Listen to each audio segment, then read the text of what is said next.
ఈ 7 వెనకబడిన జిల్లాల గురించి కూడా మనం డిస్కస్ చేద్దాం. 7 వెనకబడిన జిల్లాల గురించి కూడా మనం డిస్కస్ చేద్దాం. ఆ పాయింట్ నేను నోట్ చేసుకుంటున్నాను, అది కూడా మనం డిస్కస్ చేద్దాం. రైట్, బాలకోటయ్య గారిని ఆడియో క్లియర్ గా ఉందా మీకు? బాలకోటయ్య గారు ఉద్యమంలో చాలా కీలక పాత్ర పోషించారు. గతంలో అప్పటి ప్రభుత్వం మీద అమరావతి విషయంలో మీరు దూకుడుగానే ముందుకు వెళ్ళినటువంటి పరిస్థితి. ఇప్పుడు నిన్న సజ్జల గారు చేసినటువంటి వ్యాఖ్యలు కొంత నర్మగర్భ వ్యాఖ్యలు, మళ్ళీ వస్తే అమరావతి రాజధానిగా ఉంటుంది అనే విధంగా ఆయన మాట్లాడారు. అఫ్ కోర్స్ గతంలో వారు తీసుకున్నటువంటి డెసిషన్ కూడా సమర్థించుకున్నటువంటి పరిస్థితి. ఏ రకంగా అనిపించింది మీకు ఆ వ్యాఖ్యలు చూసినప్పుడు? శివ గారు నమస్తే. మీకు డిబేట్లో ఉన్న మిత్రులందరూ కూడా నమస్కారాలు. శివగారు, మళ్ళీ అమరావతి మీద తర్జన అక్కర్లేదు, కానీ ఓ 2 మాటలు చెప్తా. మన ఇంట్లో మన కొడుకు మన కూతురు ప్రసవించింది అనుకోండి, డెలివరీ అయింది అనుకోండి, కొడుకుని ఏమడుగుతాం? అరే అబ్బాయి పుట్టాడా అమ్మాయి పుట్టాడా అని అడుగుతాం. కొడుకును కానీ కూతుర్ని కానీ ఏం చెప్పాలి? కొడుకు అయితే అబ్బాయి అని చెప్పాలి, లేదంటే అమ్మాయి అని చెప్పాలి. ఇక్కడ ప్రధానమైన ప్రశ్న ఏంటంటే, ఆంధ్రప్రదేశ్కి రాజధాని ఏది?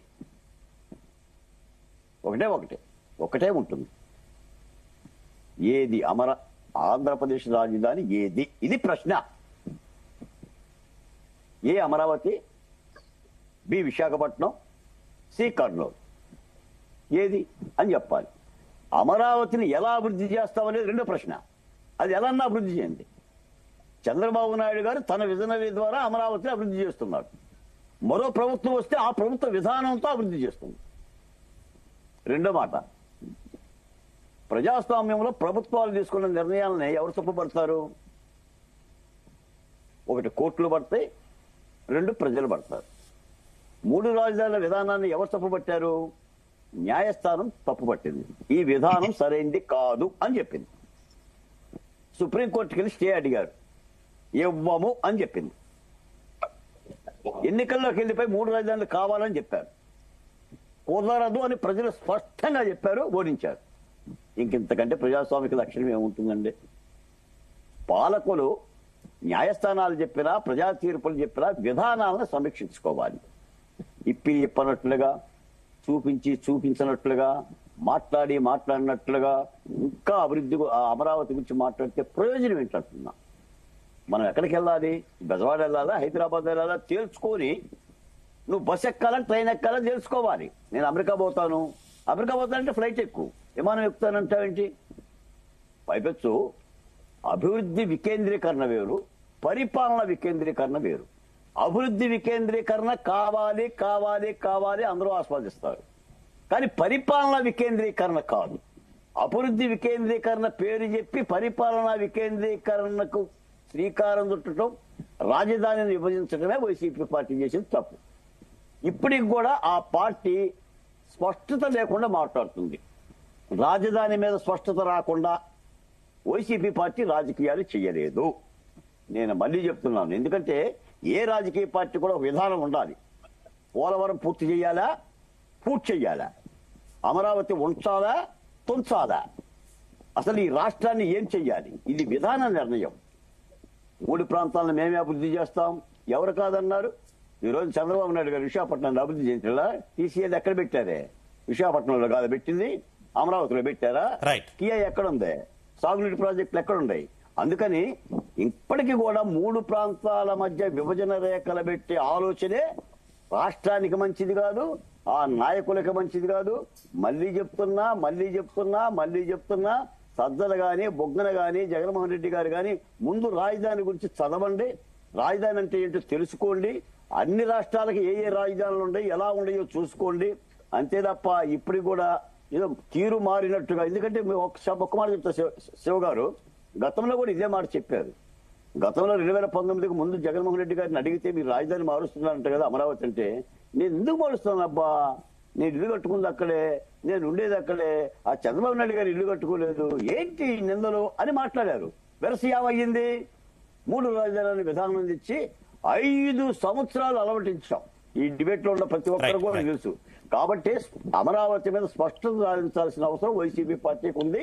వైసీపీ పార్టీ ఎన్ని పిల్లేరు గంతలేసినా కూడా అమరావతి ఆగదు. Right. అమరావతి Right. ఆగదు ఆగదు ఆగదు. రైట్, మనం టీడీపీ వెర్షన్ విందాం. రామకృష్ణారెడ్డి గారు నమస్తే, నా ఆడియో క్లియర్ గా ఉందా? రామకృష్ణారెడ్డి గారు, నా ఆడియో క్లియర్ గా ఉందా?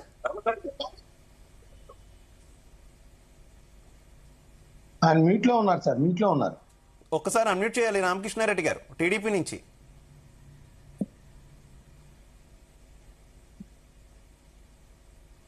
రైట్ రైట్, మనం జనసేన వెర్షన్ విందాం. నల్లల రామకృష్ణ గారు, మీకు నా ఆడియో క్లియర్ గా ఉందా? అవును సార్. రామకృష్ణ గారు, మీరేం చెప్తారు? నిన్న సజ్జల వ్యాఖ్యలు విన్న తర్వాత ఏ రకంగా అనిపించింది? సార్, మొట్టమొదటిగా మీకు ఈ జీ న్యూస్ తెలుగు ప్రేక్షకులకి, అలాగే పెద్దలు బాలకోటయ్య గారికి, బీజేపీ నుంచి వచ్చినటువంటి అశోక్ రెడ్డి గారికి, నాగార్జున గారికి, పెద్దలు విశ్లేషకులు మస్తాన్ రావు గారికి, ఇంకా లక్ష్మణరావు గారికి, వైసీపీ అందరికీ కూడా నా హృదయపూర్వక నమస్కారాలండి.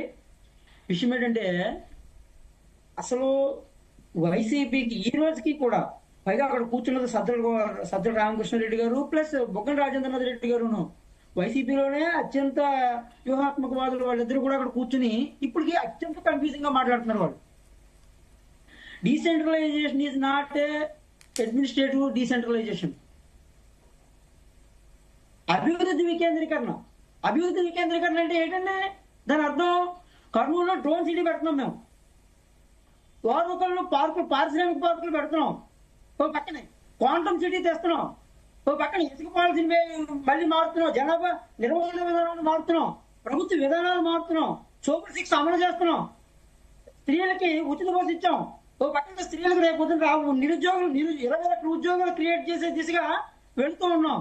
అన్ని జిల్లాలని కూడా చిత్తూరులో కోట్లాది రూపాయలు వెచ్చించి ఓ పక్కన టూరిజం ప్రాజెక్టులు పెడుతున్నాం. ఇది ఫస్ట్ అభివృద్ధి వికేంద్రీకరణ. వికేంద్రీకరణ విధానం అంటే ఆ విధానం అన్నమాట అండి.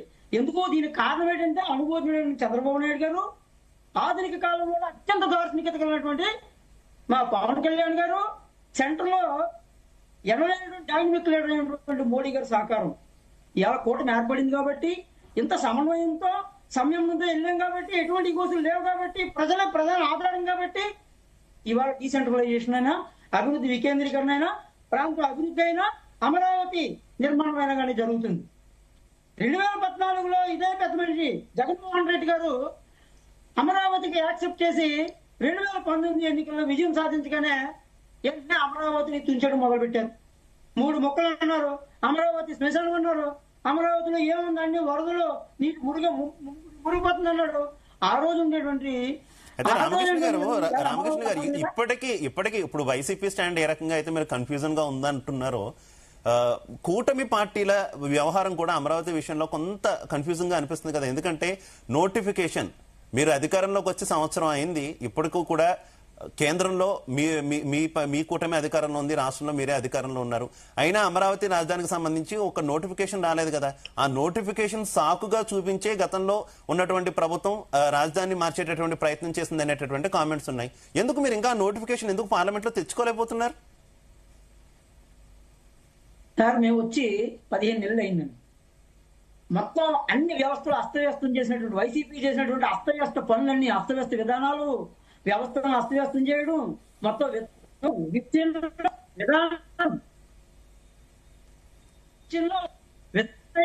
అన్నిటిని సెట్ చేసుకుని ఒక దారి తీసుకురావాల్సి వచ్చింది. అమరావతిని ఒక దారి తీసుకురావాల్సి వచ్చింది, అభివృద్ధిని ఒక దారి